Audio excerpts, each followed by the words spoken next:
शुरू करें। ये बताओ, कल तक का समझ में आ गया था सबको? पक्का?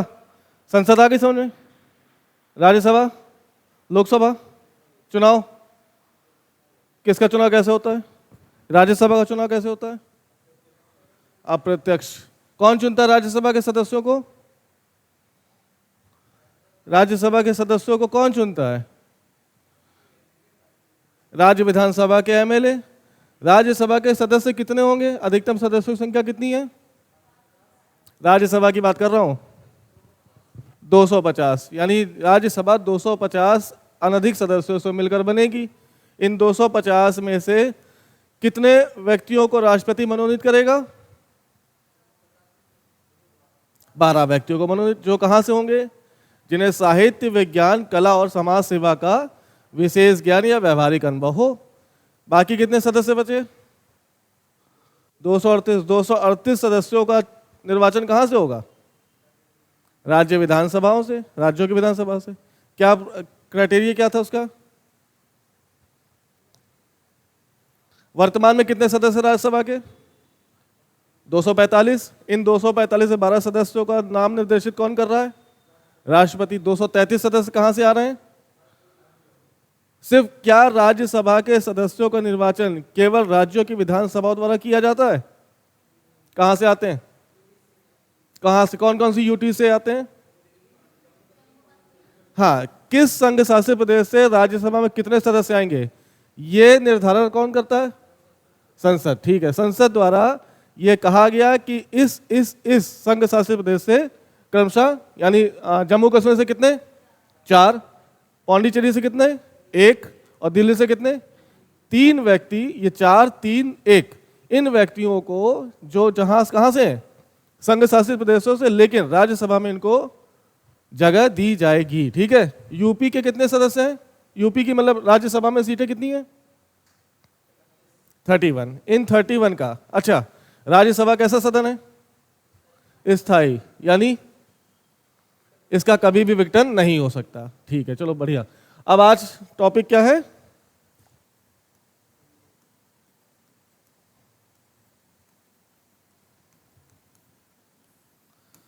भारत का सुप्रीम कोर्ट। अनुच्छेद इसका 124 से शुरू होगा और कहां तक जाएगा? 147 तक। ये सभी अनुच्छेद भारत के सुप्रीम कोर्ट से संबंधित है। ठीक, चलो अब अगर कोई क्वेश्चन पूछे कि सुप्रीम कोर्ट क्या क्या काम करता है,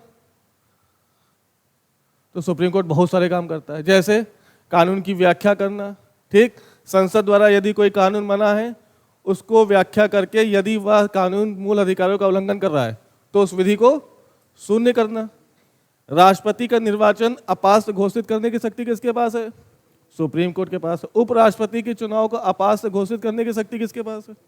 तो इन सारे कामों के अलावा अगर कोई पूछे सुप्रीम कोर्ट की स्थापना के पीछे का सबसे महत्वपूर्ण कार्य क्या है, न्याय तो मिल रहा है। सबसे इंपॉर्टेंट काम, जैसे एक व्यक्ति के अंदर सबसे महत्वपूर्ण अंग कौन सा है जिसके बिना वो संभव नहीं है? जैसे दिल हो गया, दिमाग हो गया। उसी तरह सुप्रीम कोर्ट के सारे अधिकारों में से सबसे महत्वपूर्ण अधिकार कौन सा है? इन जिस अधिकार के बिना सुप्रीम कोर्ट का अस्तित्व ही बेकार हो जाएगा। सोचो, देखो पहले समझो कि भारत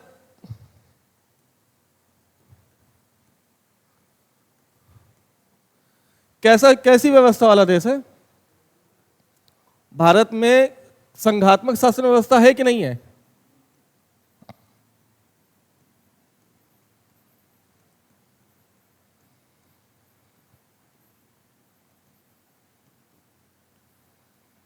इस संघात्मक शासन व्यवस्था के कुछ चरित्र होते हैं, कुछ विशेषताएं होती हैं। सबसे महत्वपूर्ण विशेषता क्या है?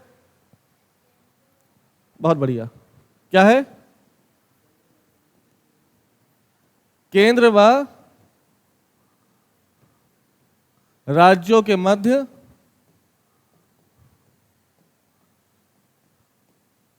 शक्तियों का बंटवारा है ना।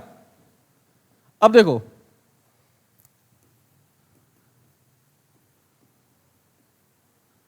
ये 7वीं अनुसूची है। इस 7वीं अनुसूची में क्या लिखा है? केंद्र, राज्य, ठीक है, इनके मध्य शक्तियों का बंटवारा किया गया है। और कितनी सूची बनाई गई है? 3। कौन सी? संघ सूची, राज्य सूची और समवर्ती सूची। संघ सूची में जितने विषय हैं उन विषयों पर कानून बनाने की शक्ति किसके पास? सेंट्रल के पास। राज्य सूची में जितने विषय हैं उस विषय में कानून बनाने की शक्ति किसके पास?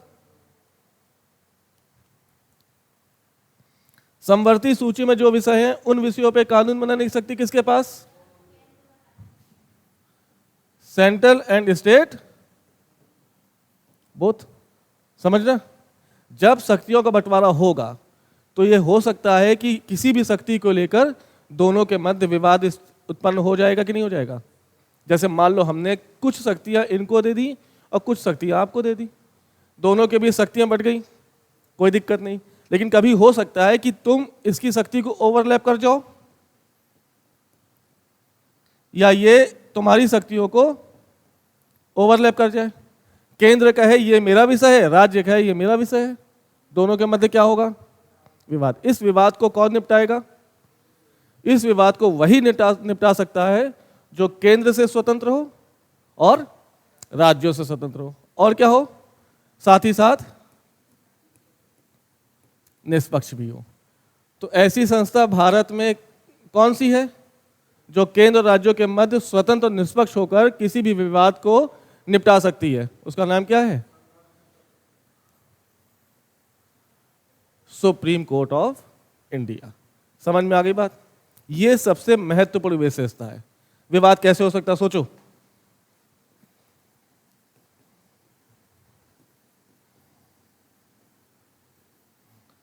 कैसे विवाद हो सकता है? एक और ले लो, ये ले लो, कॉन्करेंट लिस्ट यानी समवर्ती सूची। अब बताओ, इस सूची पर कानून बनाने की शक्ति किसके पास है?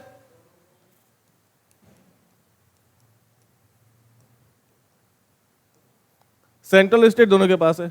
मान लो किसी भी विषय पर दोनों ने कानून बना दिया तो प्रभावी कौन सा होगा? केंद्र का कानून प्रभावी हो जाएगा। ठीक, अब सोचो केंद्र क्या कर सकता है? ऐसा कोई विषय जिसका उल्लेख कहां है?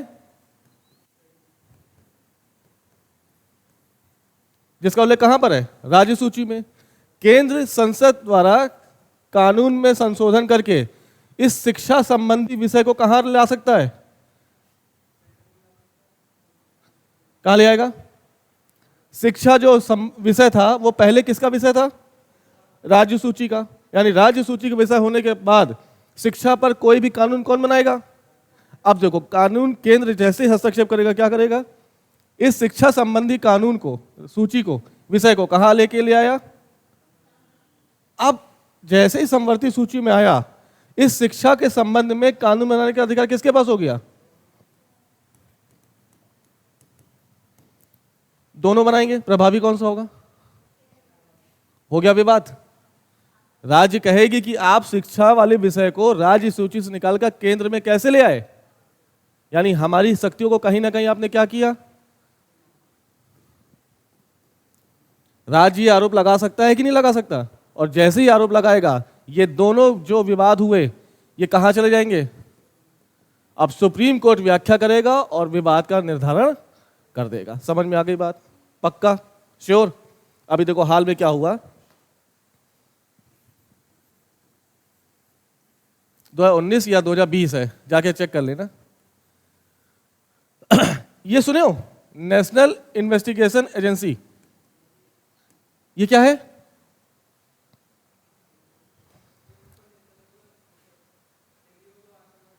दिल्ली में क्या हुआ था? एनआईए का नाम सुना है किसी ने? क्या है? किसके लिए?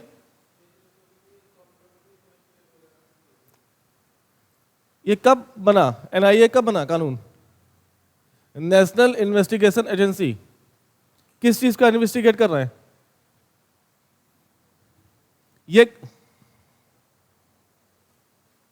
अबे ये कब बना है? 2008 क्या था 2008?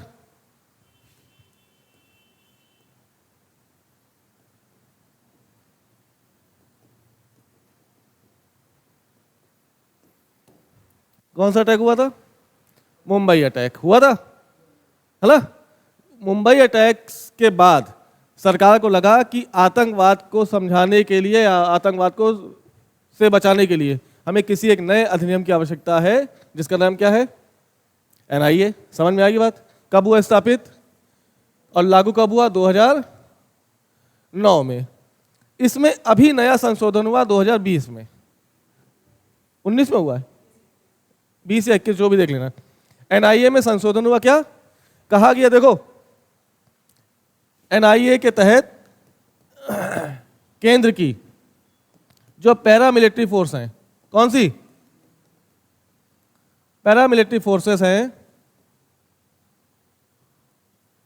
वो किसी भी राज्य के भीतर 50 किलोमीटर के दायरे में कहीं भी सर्च वारंट कर सकते हैं, सर्च कर सकते हैं, बिना किसी वारंट के किसी भी आतंकवादी अपराधी को गिरफ्तार कर सकते हैं। कहां पर? जैसे ये एनआईए कहां किससे संबंधित है? सेंट्रल से। इनको शक्ति किसने दी? NIA act, amendment act 2020। क्या कहा कि अर्धसैनिक बल राज्य के किसी भी राज्य में 50 किलोमीटर के दायरे में, कितने किलोमीटर के? 50 किलोमीटर के दायरे में बिना राज्य पुलिस की सूचना, बिना राज्य पुलिस की सहायता, बिना राज्य पुलिस को इन्फॉर्म किए वो किसी भी जगह को, किसी भी घर को, किसी भी व्यक्ति को क्या कर सकते हैं? उनकी तलाशी ले सकते हैं, उनको गिरफ्तार कर सकते हैं। देखो क्या हुआ, यानी कहीं ना कहीं इस कानून ने क्या किया? राज्यों की सुरक्षा छोड़ो, राज्यों की जो वो है शक्ति है, उसको अतिक्रमित किया कि नहीं किया? कानून बना, राज्य में कानून व्यवस्था कौन लागू करेगा? कानून व्यवस्था कौन सा, किसका विषय है ये बताओ? लॉ एंड ऑर्डर केंद्र का कि राज्य का? लॉ एंड ऑर्डर किसका विषय है? पुलिसिंग किसका विषय? ये पुलिस जो तुम देखते हो खाकी वर्दी, ये पुलिस किसका विषय है? स्टेट का विषय है ना। यानी पुलिसिंग कौन करेगा उस राज्य में? यूपी में पुलिसिंग कौन करेगा? यूपी। एमपी में पुलिसिंग कौन करेगा? लेकिन एनआईए ने क्या कर दिया कि 50 किलोमीटर के दायरे में उनकी पुलिसिंग को खत्म करके क्या ले आया है? अर्धसैनिक बल, और इनको पूरे अधिकार दे दिए। कहां तक? कहां तक? 50 किलोमीटर दायरे तक। दोनों के बीच विवाद हुआ कि नहीं हुआ? है ना। जैसे विवाद हुआ, छत्तीसगढ़ की सरकार ने इस एक्ट के खिलाफ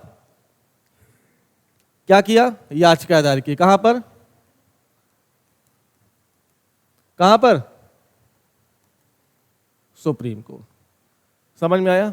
ये अधिकार किसके पास है? यदि केंद्र राज्यों के मध्य विवाद हो जाए तो कौन सुलझाएगा उसको? Supreme court. छत्तीसगढ़ ने जैसे ही पिटीशन डाली सुप्रीम कोर्ट ने दोनों के मामले की सुनवाई की और निर्णय देते हुए कहा कि भारत की एकता और सुरक्षा और अखंडता राज्यों की शक्ति से बहुत ज्यादा अधिक महत्वपूर्ण है और प्रभावी है। इसलिए जो इस कानून में संशोधन किया गया वो क्या है? वैध है। समझ में आई बात?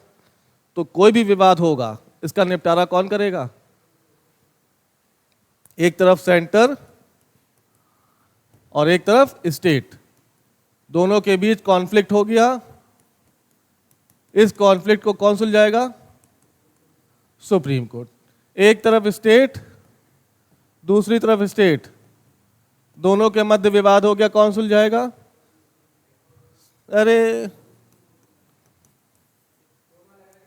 हाँ, यूपी और एमपी लड़ जाए, सुप्रीम कोर्ट ही जाएगा, कहीं और नहीं जा सकते। हाई कोर्ट का यह अधिकार क्षेत्र नहीं है। किसके पास है यह अधिकार क्षेत्र? एक तरफ सेंट्रल प्लस स्टेट, दूसरी तरफ स्टेट। मामला कुछ विवाद हो गया, कौन सुलझाएगा? समझ में आ गई बात? पक्का। इस वजह से भारत में सुप्रीम कोर्ट का स्थापना किया गया और सबसे महत्वपूर्ण कार्य क्या माना गया?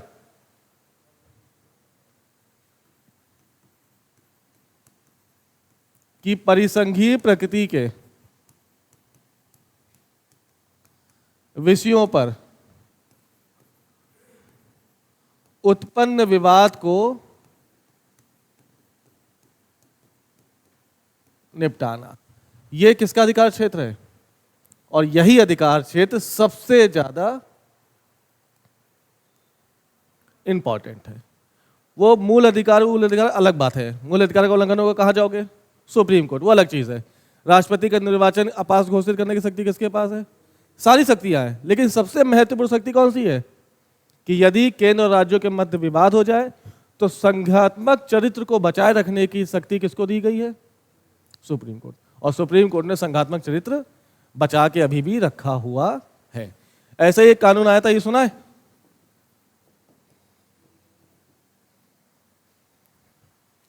सुना है? केरल ने इसके खिलाफ याचिका दी। कहां पर? मामला चल रहा है। सुप्रीम कोर्ट जो देगा वही आदेश माना जाएगा। ठीक है, तो पहली विशेषता समझ में आई सुप्रीम कोर्ट की? क्या आई? कि परिसंघीय विषयों पर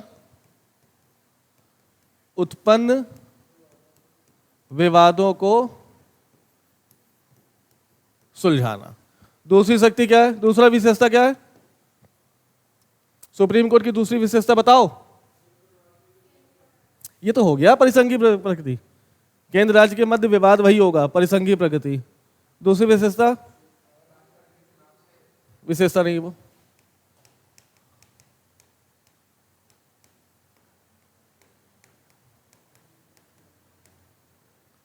ये क्या है? यह भारत का अंतिम अपीलीय न्यायालय है, यानी सुप्रीम कोर्ट के द्वारा दिए गए निर्देश के खिलाफ कहीं भी अपील नहीं की जा सकती। आगे बात समझे? कब सुप्रीम कोर्ट की स्थापना कब हुई? 28 जनवरी 1950। उसके बाद सुप्रीम कोर्ट अंतिम अपीलीय न्यायालय के रूप में सामने आ गया। बताते हैं।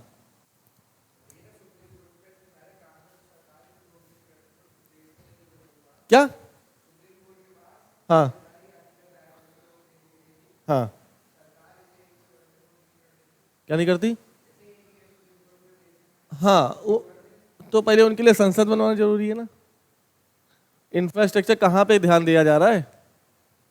मेरी बात समझे? नई संसद बनी, नो डाउट अच्छी बात है, लेकिन सोचो नई संसद और पुरानी संसद में क्या अंतर है? दिमाग लगाओ, कल को आईएएस बनोगे, विचार तो होने चाहिए ना। नई संसद बनी, कौन सी?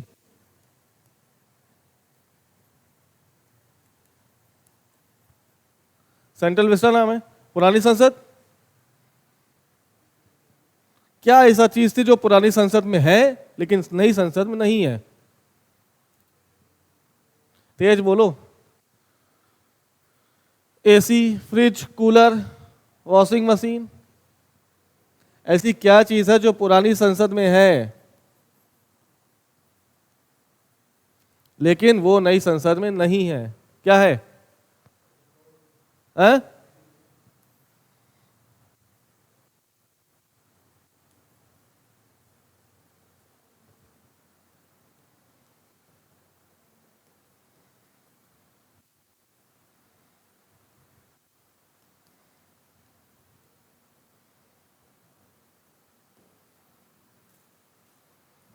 सुप्रीम, समझ गए? संसद जो पुरानी थी उसमें कौन लोग बैठ के संविधान सभा का निर्माण किए थे?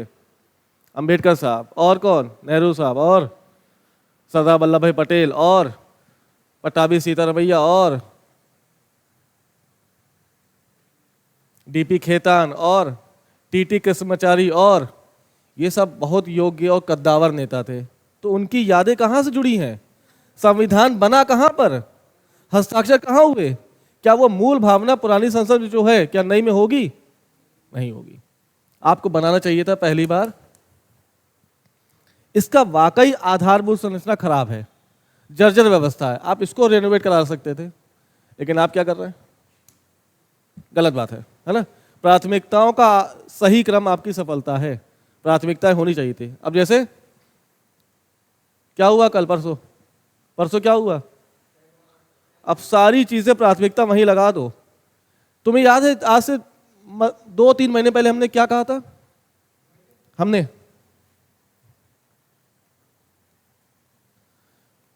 इस समय तक पाकिस्तान नक्शे से खत्म हो जाएगा कहा था, याद आया? नहीं कहा था? 2-3 महीने हुए कहा था खत्म हो जाएगा, और देखो इसकी जो वो है पृष्ठभूमि बनने लगी। ये अटैक कहां पर? पहलगाम। अब देखो मोदी जी क्या करेंगे।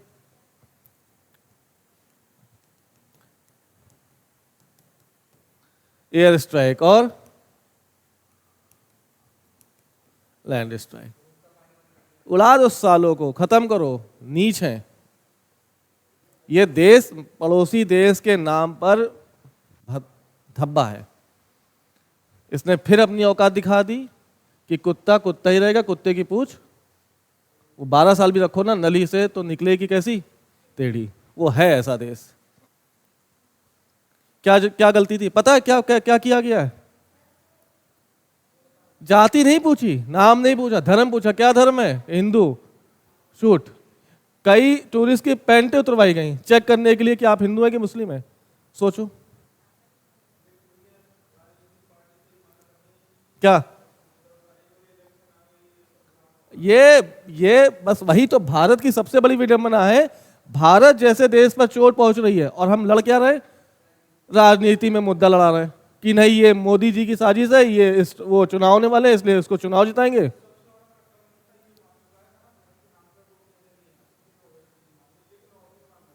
वही तो चीजें है ना।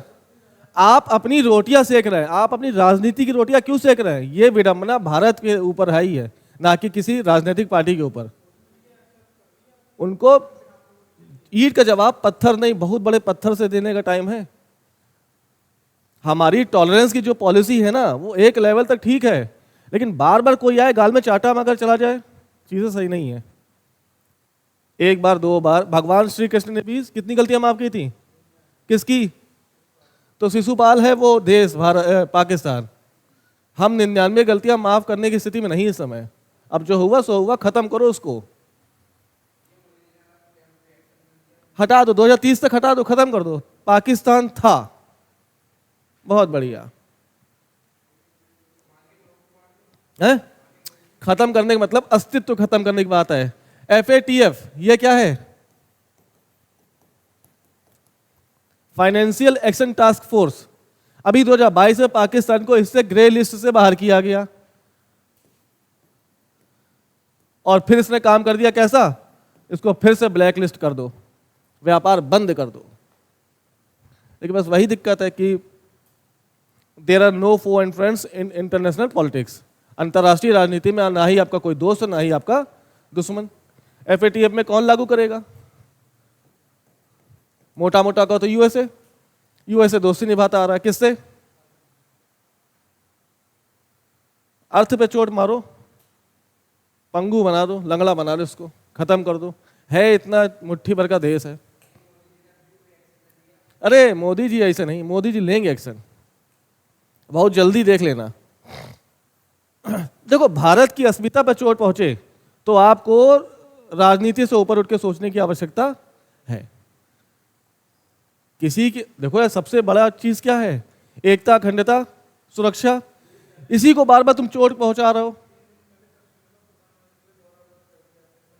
अब उसमें पता क्या सुगबुगाहट हो रही है कि 2000 में जब वो कौन थे वो अमेरिका के राष्ट्रपति, क्या नाम है उनका? सन 2000 में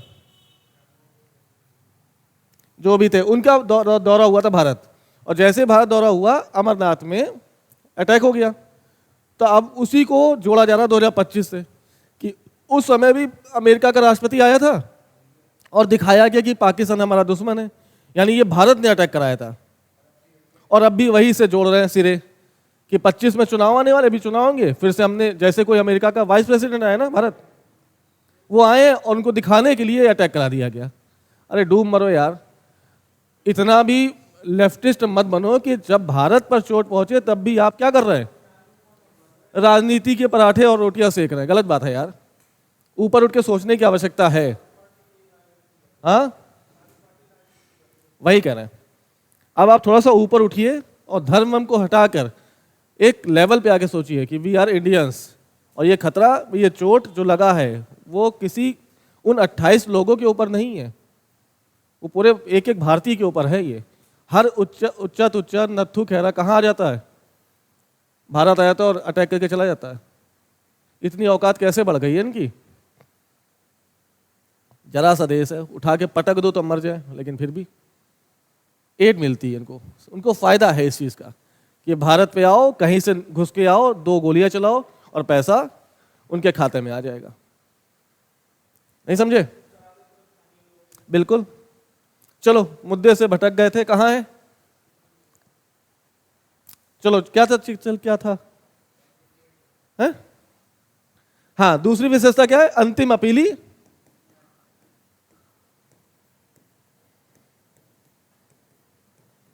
न्यायालय। कब से? 28 जनवरी 1950। भारत में पहली बार सुप्रीम कोर्ट की स्थापना कब हुई?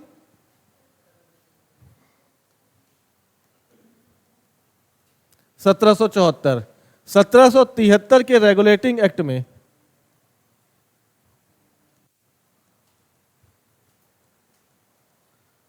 कलकत्ता में, कहां पर? सुप्रीम कोर्ट स्थापित हुआ। ये वो सुप्रीम कोर्ट नहीं जो आज का है, ठीक है। यानी पहली बार भारत में सुप्रीम कोर्ट की स्थापना कब हुई? 1773 के रेगुलेटिंग एक्ट में, और 1774 में वो अस्तित्व में आ गया। कहां पर? कलकत्ता। इसके मुख्य न्यायाधीश कौन थे? इम्पे। यानी एक मुख्य न्यायाधीश और 3 अन्य न्यायाधीशों से मिलकर सुप्रीम कोर्ट की स्थापना हुई। कहां पर? कलकत्ता में। 1774 से लेकर 1947 तक यदि सुप्रीम कोर्ट यानी कलकत्ता के सुप्रीम कोर्ट ने कोई निर्णय दिया तो उसके खिलाफ अपील कहां कर सकते थे आप? इस समय भारत आजाद है क्या? भारत आजाद कब हुआ? तो इस समय से लेकर यहां तक सुप्रीम कोर्ट के पास कई निर्णय आते होंगे, विवाद आते होंगे, निपटारा होता होगा। इसके खिलाफ अंतिम अपील कहां कर सकते थे आप? है? नहीं, यह अंतिम अपीली न्यायालय नहीं है। तब आप कहां जाते थे? यूके के प्रीवी काउंसिल में अपील कर सकते थे। सोचो, इस समय भारत कैसा है? गुलाम है, और कैसा है? शोषित है, और कैसा है? गरीब है, और कैसा है? अकालों से ग्रसित है। अगर ऐसे में सुप्रीम कोर्ट जो कलकत्ता में स्थापित है कोई निर्णय दे दे और आप उस निर्णय से संतुष्ट नहीं है तो कहां जाओगे? यानी मान लो जैसे फॉर एग्जांपल ये सुप्रीम कोर्ट 1774 वाले ने आपको अपराधी घोषित करते हुए कितने साल की सजा दे दी? आपके पास क्या विकल्प है? या तो आप सजा को स्वीकार करें और या तो पैसा खर्च करके कहां जाएं? भारत के कितने लोग पैसा खर्च कर सकते थे उस समय? गरीब था ना भारत, भारत में अकाल थे ना, कितने लोग प्रीवी काउंसिल जा सकते थे? तो वो क्या करते थे बेचारे? कलकत्ता के सुप्रीम कोर्ट ने जो सजा दी उसको अपनी डेस्टिनी मानकर स्वीकार कर लेते थे। अंतिम अपील करने के लिए कुछ ही लोग जा पाते थे। कहां पर? और न्याय कैसा हो जाता था? बेकार। न्याय में विलंब और न्याय में लचर व्यवस्था। इसको खत्म करने के लिए क्या किया गया? 28 जनवरी 1950 को क्या किया गया? एक नए सुप्रीम कोर्ट की स्थापना की गई और इसको क्या बना दिया गया? It is the last appellate court of India.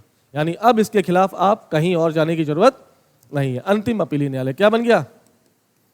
Supreme court. इसके बावजूद भी सुप्रीम कोर्ट से हो सकता है कोई गलती हो जाए, क्योंकि सुप्रीम कोर्ट अल्टीमेटली है क्या? मानवीय संस्था है। मानव होने के नाते आपसे कुछ गलती हो सकती है। अगर गलती हो जाए तो इसके खिलाफ आप कहां जाएंगे? राष्ट्रपति के पास जा सकते हैं, लेकिन वो याचिका नहीं होगी। क्या होगी? अपील नहीं होगी। क्या होगी? दया याचिका होगी। यानी अंतिम अपील तो आप कहां करेंगे? सिर्फ सुप्रीम कोर्ट में। राष्ट्रपति के पास कैसे जाओगे? दया याचना के रूप में। राष्ट्रपति के ऊपर ये निर्भर है कि वो उस याचना को स्वीकार करे या ना करे। समझ में आई बात? तीसरी विशेषता क्या है सुप्रीम कोर्ट की?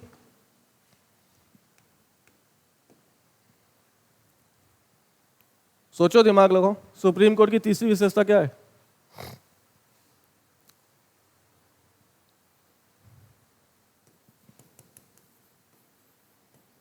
प्रत्येक व्यक्ति के कुछ मूल अधिकार हैं। संसद ऐसा कोई कानून बना दे जिससे आपके मूल अधिकार का क्या हो जाए? उल्लंघन हो जाए। आप कहां जाएंगे? डायरेक्ट आप सुप्रीम कोर्ट जा सकते हैं। किसके थ्रू? तीसरी विशेषता समझ में आ गई। चौथी क्या है? यह संविधान का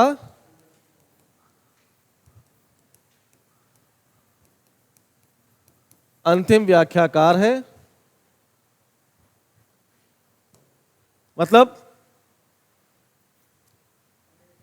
संविधान का अंतिम व्याख्याकार, इसका क्या मतलब है? इसको समझने के लिए समझो थोड़ा सा, इस लास्ट लाइन को समझने के लिए समझो। ये मान लो क्या है? इंडिया। इंडिया कैसा देश है?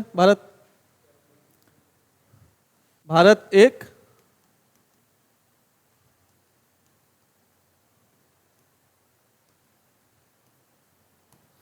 बहुसंख्यक समाज है कि नहीं भारत में? जैसे भारत में कितने समाज रहते हैं? कई सारे, कई सारी जातियां हैं, कई सारे धर्म हैं, कई सारे नस्ल हैं, ये सब चीजें हैं ना। इन सब के बावजूद समझना थोड़ा सा, मल्टीकल्चरल का मतलब धर्म को लेकर चले सिर्फ, या संस्कृति को लेकर चलो। इस संस्कृति को लेकर चलो तो हो सकता है भारत दो भागों में विभाजित हो जाए। कौन सा? एक बहुत बड़ा वर्ग जो किसी संस्कृति को मान रहा है, तो क्या हो गया? बहुसंस्कृति, ठीक है। या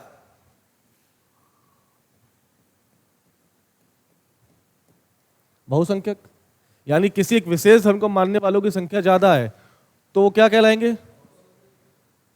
और उसके तरह उसी की तरह कुछ लोग हैं जिनका संख्या क्या है? कम है, तो क्या हो गए? अल्पसंख्यक। किसका उदाहरण लें? नहीं लेते, ये ले लो। ये क्या थे? सोचो, आज से 20 साल पहले इनके बारे में कोई जानता था कि लेस्बियन कौन होते हैं, गे कौन होते हैं, बाइसेक्सुअल कौन से हैं, ट्रांसजेंडर कौन से हैं? और किसी को पता था? थे तब भी, थे आज भी। क्या इनके कुछ अधिकार नहीं है? अगर इनके पास कोई हार्मोनल डिस्टरबेंस है तो उसके बाद भी मानव है ना, और मानव है तो कुछ अधिकार होंगे। क्या इनके अधिकारों को वंचित किया नहीं जाता है? कौन करता है? कौन करता है? इसके अलावा भिन्न समूह के लोग करते कि नहीं करते? जो इनसे संबंधित नहीं है, जो खुद को इनसे अलग मान रहे हैं, वो इनको क्या करेंगे? प्रताड़ित करते हैं, मारते पीटते हैं, इनके अधिकारों का उल्लंघन करते हैं। ये व्यवस्था ठीक है? इस व्यवस्था को सही करने के लिए क्या किया? सुप्रीम कोर्ट आगे आई और क्या कर दिया? इनको भी बताओ।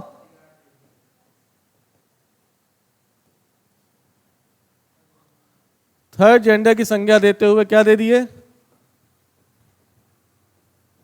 अधिकार। जैसे 2 लड़की एक साथ रह सकती हैं, 2 लड़के एक साथ रह सकते हैं, इस पर कोई भी कानूनी बाध्यता नहीं है। किसको दिया? इनको भी अधिकार दिए गए। क्यों दिए गए?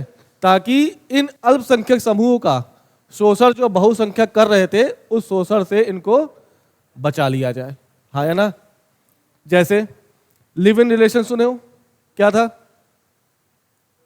बिना शादी किए बॉयफ्रेंड गर्लफ्रेंड साथ रह रहे हैं, ठीक। समाज इसको क्या मानना था? गलत मानता था। सुप्रीम कोर्ट ने क्या व्याख्या की? क्या की? जीवन जीने के अधिकार में जीवन साथी चुनने का अधिकार भी, और एक बंद कमरे में एक लड़का लड़की क्या कर रही है, उनका प्राइवेट मैटर है, आप क्यों हस्तक्षेप कर रहे हैं? किसने व्याख्या की? सुप्रीम कोर्ट ने। किसकी व्याख्या की? संविधान की। ऐसे संविधान की क्या 1950 में जो संविधान बना, क्या इनके बारे में कोई चर्चा हुई है? बाद में हुई ना, क्योंकि हाँ बिल्कुल, कि भारतीय समाज एक परिवर्तनशाली समाज है, इसमें परिवर्तन होते रहते हैं। इस परिवर्तनों को सुचारू रूप से चलाने के लिए यह शक्ति, संविधान की बार बार व्याख्या करने की शक्ति किसको दे दी गई? समझ में आई? 4 विशेषता समझ में आए? कौन कौन से? पहला, परिसंघी प्रकृति के मामलों में उत्पन्न किसी विवाद को सुलझाने का काम किसको दिया गया? इसके तहत केंद्र एक तरफ, राज्य एक तरफ। अगर दोनों के मध्य विवाद हो जाए तो आप कहाँ जाओगे उसको सुलझाने के लिए? एक तरफ राज्य, दूसरी तरफ राज्य, विवाद हो जाए कहाँ जाओगे? एक तरफ केंद्र और राज्य और दूसरी तरफ कुछ राज्य, कहाँ विवाद हो जाए कहाँ जाओगे? ये पहली विशेषता और सबसे इंपॉर्टेंट विशेषता यही है। दूसरी विशेषता क्या थी? अंतिम अपीलीय न्यायालय। क्यों? क्योंकि न्याय अगर देरी से मिल रहा है तो न्याय का कोई मतलब नहीं है। आप यहाँ पे कोई निर्णय दिया गया और उस निर्णय को पुनर्विचार कराने के लिए आप यूके जा रहे हैं तो लेट होगा ना, लेट हो रहा है तो न्याय का कोई मतलब नहीं। और दूसरी बात, कितने लोग जा पाते थे न्याय पहुंचने, मतलब न्याय लेने? कम लोग। इस वजह से 28 जनवरी 1950 को सुप्रीम कोर्ट को क्या घोषित किया गया? अंतिम अपीलीय न्यायालय। तीसरी विशेषता क्या है इसकी?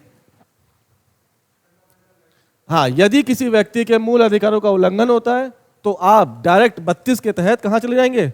Supreme court. चौथी विशेषता क्या बताई? कि संविधान का अंतिम व्याख्याकार है। बहुसांस्कृतिक समाज में परिवर्तन संभव है, परिवर्तन अवश्य होना है। इस परिवर्तन को समझते हुए संविधान को बार बार संशोधित और बार बार उसकी व्याख्या करने की शक्ति किसको दी गई है? ये 4 विशेषता याद करना, ठीक है? अब आ जाओ सुप्रीम कोर्ट पर। अनुच्छेद 124 क्या लिखा है? कि भारत का एक सुप्रीम कोर्ट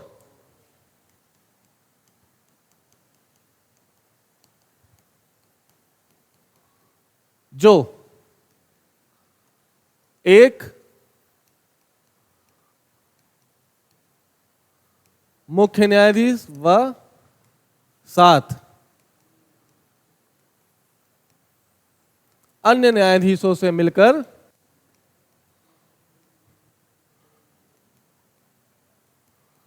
बनेगा। अनुच्छेद 124 जो मूल संविधान में, वो क्या लिखा है? कि भारत का एक सुप्रीम कोर्ट होगा जिसमें 7 अन्य न्यायाधीश और एक मुख्य न्यायाधीश, यानी टोटल सदस्य जजों की संख्या कितनी थी जब सुप्रीम कोर्ट बना?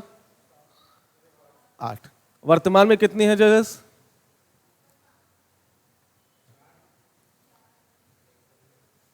वर्तमान में सुप्रीम कोर्ट के जजों की संख्या कितनी है?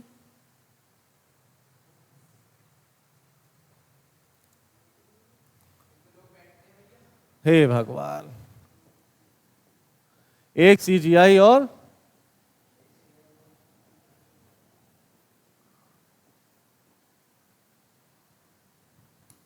वर्तमान में जजों की संख्या सुप्रीम कोर्ट में 34 है।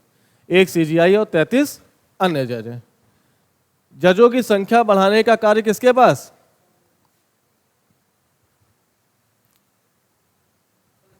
संसद विधि द्वारा समय समय पर सुप्रीम कोर्ट में के जजों की संख्या को बढ़ा सकती है। उसने बढ़ाया। 8 से कितने हुए? 10 हुए, फिर 13 हुए, फिर 20 हुए, फिर 25 हुए और अब 34 हो गए। तो वर्तमान में कुल कितने जजेस सुप्रीम कोर्ट में? 34। एक सीजीआई और 33 अन्य जजेस। ठीक है? क्या अलग अलग संवैधानिक बैठ है, खंडपीठ है, कुछ अलग अलग चीजें होती हैं। ठीक है, चलो।